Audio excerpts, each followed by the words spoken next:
and that's Mr. Llewellyn Rockwell. Lew.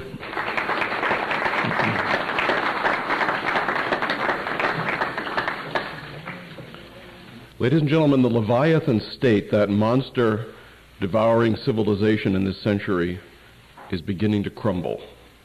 This is not a wish or a prediction, but a conclusion drawn from a broad look at the trends of the recent past, which, if we take the right steps, can continue on into the next century. What has happened around the world, nation-states collapsing, markets outwitting planners, government economic schemes in tatters, can and is happening at home. Even events of enormous significance in the last month reinforce this conclusion.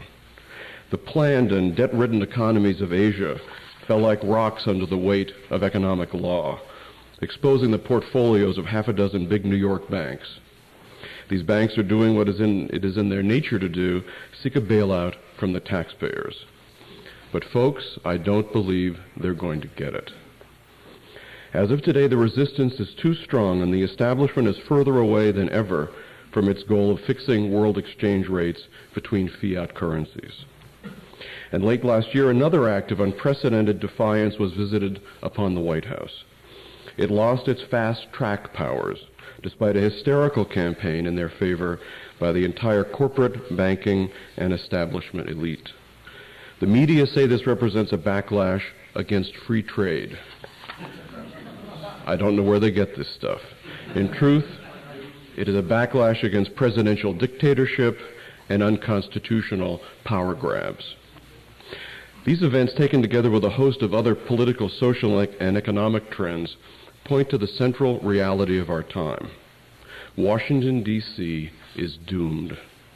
It and everything and everybody connected with it is going down. Even now, the class of parasites that live and breathe that city are fighting desperately to hang on to their power. We have become accustomed to a fast pace of change and the growth of skepticism towards government, as if they were normal features of life. So it's useful to take a step back, the better to see the overall picture. I want to compare our present situation for a moment to 50 years ago. Keynesian economic theory was coming into its own after the most costly war in human history. It had been about a decade since the height of the New Deal, which was the central plan managing the country and making a terrible mess of it. New Dealer Stuart Chase had asked in 1932, "Why should the Russians have all the fun of remaking a world?" And by 1948, everyone important seemed to agree. After the war, there were murmurings of political dissent, but they were quickly crushed by a new national project, namely fighting the Cold War, an enterprise that cost trillions of dollars and 4 decades of public attention. 50 years ago, the political establishment, consisting of Northeastern elites and led by the self-named wise men, was at its height. Every important intellectual knew that central planning was our future. Most aspired to run the central plan. The creation of the full-blown entitlement state was still 2 decades away, but even this early, it was seen as an inevitability. Social scientists were designing the order of the future.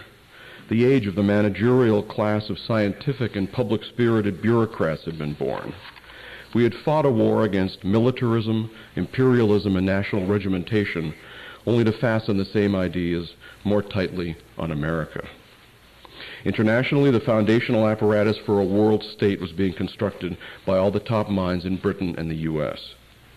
World resources would be apportioned according to need on the model of the Marshall Plan. There would be a world central bank issuing a world currency. There would be a global trade agency managing the flow of goods and services. Everybody important was behind the Bretton Woods Agreement, a new deal for the Western world. The United Nations would manage large issues like war and peace, and small issues like labor relations. As for the media, they were kept and cartelized, reporting what they were told to report. The media had dutifully handed down press releases from the War Department and the White House for many years. They won Nobel Prizes for covering up the crimes of totalitarian mass murderers. By 1948, the media had become accustomed to their role as the fourth branch of government and thought that this constituted journalistic integrity. As for public opinion, people resented the intrusions of the government, as they always have, but they considered the larger framework. We were locked in a life-and-death struggle with the USSR, which only recently had been our gallant ally. In the post-war world, you never knew who your friends and enemies were unless the government told you. This much was clear. If the good guys were going to win, it could only be through the power of government. And so we pitted one totalitarian bureaucracy against another and put the longing for freedom on hold. Meanwhile, the domestic state grew ever larger. By the mid-50s, our ideological choices had been made for us. You could be a liberal like John Kenneth Galbraith and approve of the welfare-warfare state. Or you could be a conservative like William F. Buckley and approve of the welfare-warfare state. Or you could join Arthur Schlesinger in the vital center between these two extremes. The rest of us had plenty to be outraged about, but who were we to complain? We had seen the awesome power of government at work in the war and its massive destruction in Europe and Asia. Besides, in peacetime, government was the motive force and financial force behind seemingly spectacular accomplishments, always promised but somehow never arriving. In the academy, the old order had been overthrown and government was in charge, thanks largely to the GI Bill. The intellectuals who still believed in classical liberalism, men like Mises and Hayek, had been relegated to the ghettos of academic life. If people knew who they were or cared what they said, it was only to display them as Neanderthals. We had to win the race to space and at taxpayer expense. We had to win the war on poverty, the war on illiteracy, the war on discrimination, and all waged at taxpayer expense, and all to the benefit of government and the detriment of our freedoms. This was an age of allegiance to power. The civil religion, invented to unify the North for the monstrous invasion and conquest of the South, and developed to unify the nation for the invasion of Europe in World War I, equally monstrous and destructive, had come to dominate real religion. Then in the late 1960s, a generation took upon itself the task of dismantling what was left of the traditional structures of family and faith and private life.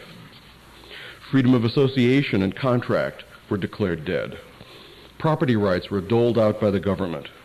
In the end, all that seemed permanent was the ruling class. There wasn't much hope for us, it was widely believed, but if there was any hope, who doubted it was in the gift of almighty government? These sentiments were confirmed as the state grew, as public faith in government grew, and as the ideological forces behind statism found ever new justifications for interference in our lives. But in the late 1980s, all that began to change, first slowly, and then at the lightning speed that continues to this day. With the benefit of hindsight, we can see that the way had been paved by crucial events in the 1970s, as Murray Rothbard pointed out at the time. The great monetary order designed in the aftermath of the Second World War unraveled, leading to a debilitating and confiscatory hyperinflation, as Henry Hazlitt had said it would. Government mismanaged the economy on a scale we had not seen since the Great Depression, but the effects were contrary to everything Keynesian theory had predicted. Political corruption became a mainstay of presidential politics. The war on poverty and every other war the government embarked on failed to live up to its promise. The backlash had begun, but not without a series of diversions. In retrospect, it is easy to see that the three great leaders of the 1980s, Margaret Thatcher, Ronald Reagan, and Mikhail Gorbachev, were transitional figures. They advanced the reconfiguration of our political loyalties as they attempted to forestall that reconfiguration. Indeed, there's a close analogy among these leaders and their place in the history of our century. They were the last of the great statesmen, bestriding the world as living embodiments of the national or even international soul. Their public legitimacy depended on their claims to be fighting the corruptions of the past, while their power and status depended on the continuation of an inherently corrupt system. Indeed, all three were products of the system they were claiming to reform. Far from battling the post-war establishment, they worked towards shoring it up. But they nonetheless increased the public desire for the very reforms they claimed to be bringing about. and their long-run effect was to help convince the public of their rhetorical ideals, which they did not actually work to achieve. An even deeper contradiction lay at the heart of all three regimes. Despite protests to the contrary, they all believed in some variant of the central evil of this century, the welfare warfare state, a fact easily demonstrated by even a casual study of their speeches. They could not imagine a world fundamentally different from the one that had dominated affairs since World War II, a world of superpowers, diplomats, foreign policy strategists, centrally managed industrialized economies, and big events on the world stage. In short, a world where the National Socialist principle prevailed. Nations were collectivized and embodied in their heads of state. Thatcher, Reagan, and Gorbachev were praised for their vision, but their vision did not include a world which could somehow manage without important statesmen such as themselves. They could not imagine, nor did they desire, social systems not organized on the principles of leadership and centralization. They could not foresee the kind of societies now being created by default, depoliticized societies that no longer desire mega leaders on the Thatcher, Reagan, Gorbachev model. Societies where government and political leaders are seen not as guardians, but as menaces to social peace and prosperity. Indeed, Thatcher, who ultimately fell from power for raising taxes, has more recently become the United Kingdom's fiercest critic of the decentralization of the British government. In retrospect, we can see that the really important forces for social change in the last 5 decades were not politicians. They were not mainstream intellectuals. They were not public servants in the permanent bureaucracy. The really important figures behind social change were a small band of intellectuals who were never taken in by the claims that central planning would last forever. They continued to challenge the system of social and economic management at its very root. They are the most important thinkers of our century, the Austrian school economists, who dared repudiate and denounce the statism of their time and reconstruct the social theory of freedom for every time. But they paid a price. Ludwig von Mises, once Europe's most important monetary economist, was uprooted by the tragic events of the 1930s and eventually relegated to an unpaid post at a university in New York, where he taught a group of friends and admirers in a dank basement classroom. F.A. Hayek did better. He went to the University of Chicago, but was not allowed to teach in the economics department, as if to say that no real economist could reject central planning. When Murray Rothbard entered graduate school and eventually came upon Mises' great work, Human Action, he chose the pursuit of truth above the path to professional prominence. The author of world historic works on economics, he was rewarded with an ill-paid job at a trade school in Brooklyn and a windowless office the size of a coat room. But it was a choice he made consciously and indeed joyously, to choose the path of long-term change over short-term benefit. As the Keynesian model began to break down in the 1970s, the writings of these men began to receive some attention. But for the most part, their followers remained outsiders and renegades, condemned because they refused to believe in a government-run society. If it was the unworkability of central planning and socialism that led to their collapse, it was the ideas of the Austrians that allowed us to make sense of these developments and point the way towards the future. We are now living through a time when people's traditional political allegiances are being radically transformed. Americans are learning to love the state less, trust the state less, depend on the state less. They are turning to tangible relationships and repudiating the lie that the state is an appropriate substitute for ties of family, religion, commerce, and community. It is impossible to overestimate the impact that the end of the Cold War has had on the public perception of government. No longer is government what stands between us and our vaporization by a foreign foe. It is no longer seen as our defender or the key to our security. The power elite can no longer pull out a trump card and say, you might not like the control that we exercise, but look what we're protecting you from. The Cold War had become the bottom line justification of the federal imperium. And though people debate about who should get the credit for ending it, in truth, no member of the ruling class sought its end. How well I remember the white-faced alarm on the faces of the trilateral twins, Bush and Baker, when the Berlin Wall came down. The crumbling of the old balance of power was a consequence of forces outside the control of world managers. It was the beginning of the end of the old order of geopolitical central planning. Today we live in radically different times. No politician runs for public office in America by broadly defending government. If he did, he knows he would lose. What's more, every politician feels he must pay obeisance to the idea of cutting government. Now, of course, virtually all of them, outside of a few men like Ron Paul, are lying. But what matters is the reversal of political culture that this represents. And much more than mere rhetoric has changed. The invasion of Iraq was supposed to be a precedent for the U.S. to become the perpetual world policeman. But it may in fact be the last large-scale U.S. military operation in our lifetimes. Public resistance to foreign military adventures is stronger than at any time since the aftermath of World War I. And consider this, all polls show that government jobs carry with them very low social status.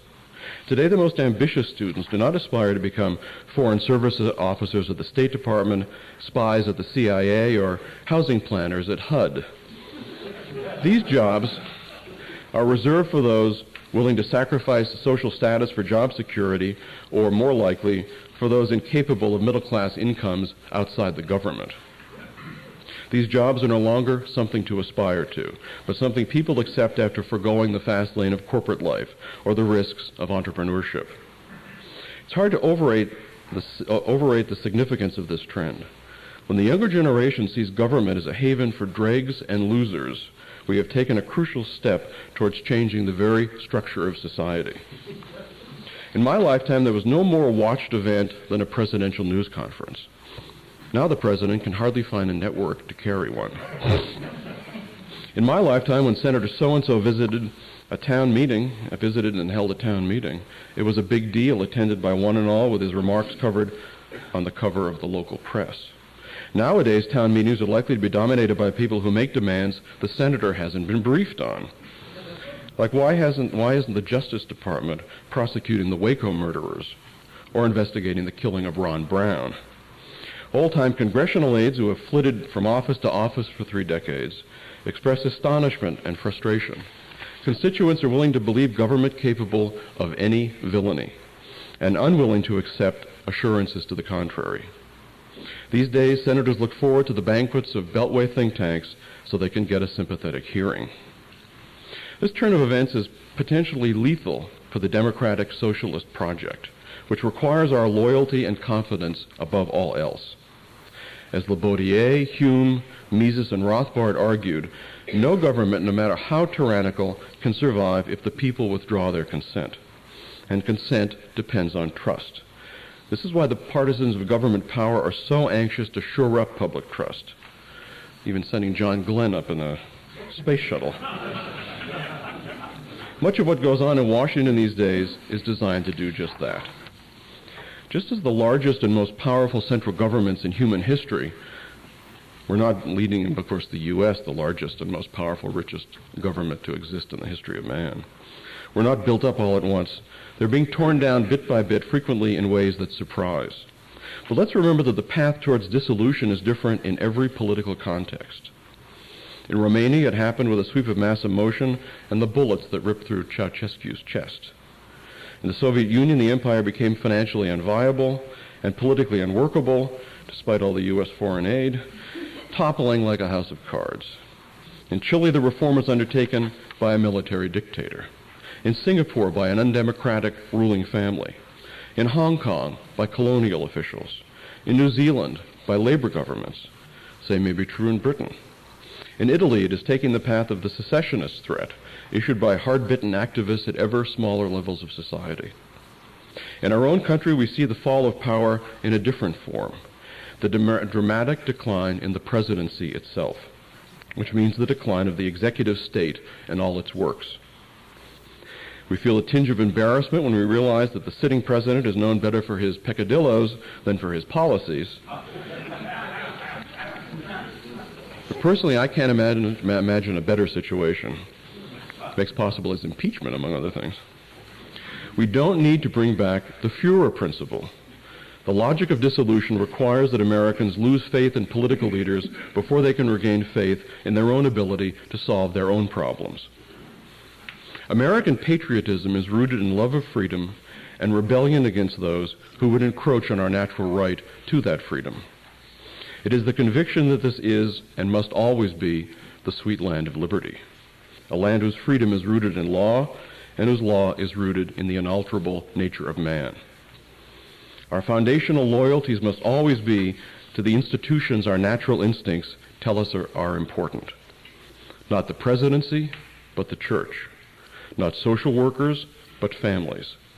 Not Lincoln's federal union, but the states. Not the UN, but the neighborhood. Not D.C. projects, but civic associations. Not government bureaucracies, but commercial relationships. Not NATO, but the land of the free. Yet the ruling class declares this true patriotism to be traitorous and crowns as patriots the actual traitors to our heritage. This is just one of the reasons they are beginning to be relegated to the margins of real history, which is increasingly not the history of government officials, but the actions of people willing to challenge their pretensions to power. The truly significant people of our time do not exist within the government milieu. They have names like Bill Gates and Mother Teresa, a capitalist and a nun, seen to be doing great work outside of politics and therefore untainted by its corruptions. The ruling class is finding itself with fewer admirers, without the protégés of old who aspired to join its ranks. What trends will the historians of the future say dominated our times? First, as Murray Rothbard noted, the nation-state is decomposing into smaller units of government. The example of the Soviet Union first comes to mind, but we see the logic of devolution applying itself in the most unlikely places. In Canada, Italy, the United Kingdom, and right here at home, artificial unions are under strain, and historic loyalties are reasserting themselves, much to the shock of world planners. The second trend is this. The market economy is overrunning the dictates of central planners. This is creating a vast and complex international structure of mutual benefit that operates largely outside government purview, despite the power pretensions of the World Trade Organization. It has accomplished technological feats no one could have imagined a few years ago, and done so in the industries that are the least regulated by government. Innovation and entrepreneurship proceed at a pace that baffles the regulators. Even the likes of Ira Magaziner is forced to concede, as he did recently with regard to regulation of and taxation of the Internet. In the United States, if enterprise can be called free anymore, it is not because government lacks the will to strangle it. It is due to the enormous ability of market forces to outwit government time and again. The growth of high-tech industries in particular has made the subversive act of evading government far less costly and far less risky. Thanks to increased speed of access, we no longer have to depend on official institutions for information. The claims of government can be checked against other sources and by practically anyone. Consider the rise of all private communities, the private courts and arbitration system, the homeschooling movement, and the large and growing microprocessor-related industries. They're wreaking havoc on the plans of political elites. They're causing us to rethink all our assumptions about government and the private sector. This is precisely the opposite of what centuries of celebrated intellectuals had hoped and worked for. They sought to abolish economic law and the market economy, circumscribe private life, scrap family, religion, and tradition, install a world state, and transform human nature at its very core. Indeed, that last point was the crucial link to all the rest. But human nature is not to be outdone. It will always triumph and bury its undertakers, just as economic law continually reasserts itself against the designs of those who would repeal it, just as core loyalties that stem from human contact and contract will supersede the artificial allegiances manufactured by that ultimate artifice, the omnipotent state. Leviathan is crumbling because its traditional ideological infrastructure no longer compels public confidence. That is why on a daily basis we see ever more excuses being manufactured to bolster its credentials. We can tick them off as easily as we can read the daily paper. Global warming, kids without health care, kids without daycare, the education crisis, the gap between rich and poor, racial discrimination, teen smoking, terrorism, the shortage of affordable housing. On and on it goes ad infinitum and ad nauseum. Each of these pretensions for a power grab must be exposed and battled. Many of them will be the basis of new laws, no doubt.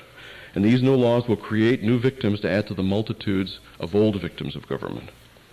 These laws will also generate new and unexpected failures to add to the endless litany of government disaster that chronicles our century. In turn, it is our job to point to these victims and failures and explain the cause and effect. If these visible signs of Leviathan's grip are everywhere, what will be the mechanism for loosening that grip? It's impossible to know precisely, but we can know what will bring it about. The ideas that people hold about themselves and their relationship to the world around them. There's no point in pretending that social change can occur without intellectuals. It is a reality we cannot escape. Keynes knew it, and so did Marx, to the world's detriment. Mises, Hayek, and Rothbard, and Robert Welch understood if we are to surrender in the world of ideas, we have given up the entire battle. If your desire were merely to fit in, you wouldn't be here at this meeting today. But you are because you share a vision, admittedly radical now, but mainstream tomorrow, namely to bring about a society where private life is held at a premium and where no despot, democratically elected or not, is allowed to run roughshod over the private pursuit of prosperity, security, and virtue.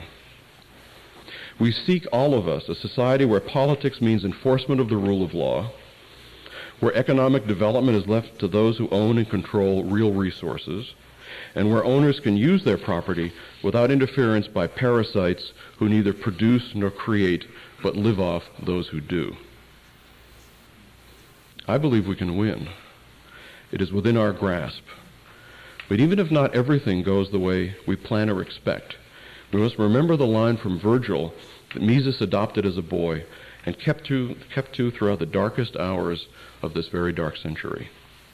Tu ne cede malus sed contra audentior ito. Do not give in to evil, but proceed ever more boldly against it. Let us too, in the spirit of all our great forebears, make that our motto and stick to it no matter what the cost. Thank you.